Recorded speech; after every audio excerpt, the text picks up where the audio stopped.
শুরু করছি অ্যান্তোনিও গ্রামচি এবং তার বিখ্যাত তত্ত্বের নাম সাবঅল্টার্ন স্টাডি।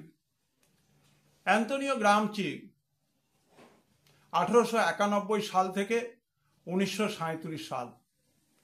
অ্যান্তোনিও গ্রামচি বাস্তবে একজন ইতালির রাষ্ট্রচিন্তাবিদ, ইতালির মানবতাবাদী লেখক এবং তিনি বেনিটো মুসোলিনি এবং তার ফ্যাসিবাদের বিরুদ্ধে দাঁড় করিয়েছিলেন কমিউনিস্ট আদর্শকে এবং ইতালীয় প্রেক্ষাপটে কমিউনিস্ট রাজনৈতিক দল গঠন করা, পরিচালনা করা এবং তার ভাবাদর্শকে ছড়িয়ে দেওয়ার যিনি দায়িত্ব নিয়েছিলেন তিনি হলেন অ্যান্তোনিও গ্রামচি, যার জন্য বেনিতো মুসোলিনি এবং তার ফ্যাসিস্ট দল অ্যান্তোনিও গ্রামচিকে কারারুদ্ধ করে এবং জেলে থাকাকালে অ্যান্তোনিও গ্রামচি যে লেখাগুলো লিখেছিলেন তার নাম হচ্ছে প্রিজন ডায়েরি বা প্রিজন নোটবুক।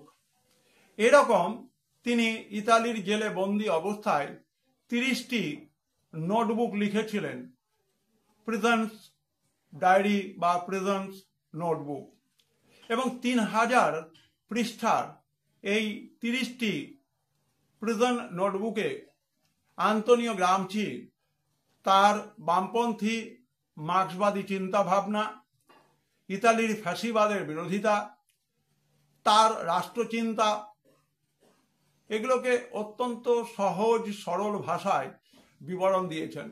এবং এই অ্যান্তোনিও গ্রামচির প্রিজনস ডায়েরি থেকে, প্রিজনস নোটবুক থেকেই আমাদের উদ্ভব ঘটেছে ইতিহাস চেতনায় নিম্ন বর্গের, নিম্ন সম্প্রদায়ের তাদের নিজস্ব ইতিহাস ঘরানা, তাদের নিজস্ব ইতিহাস চেতনা, যার আরেক নাম সাবঅল্টার্ন স্টাডি।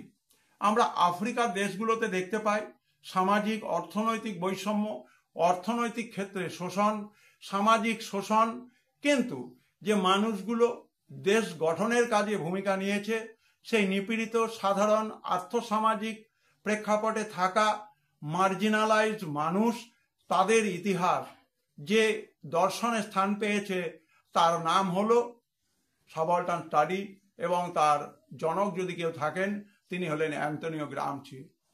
ভিডিওটি ভালো লাগলে অবশ্যই সাবস্ক্রাইব করো, শেয়ার করো, চ্যানেলের সঙ্গে থেকো, ভালো থেকো, সুস্থ থেকো।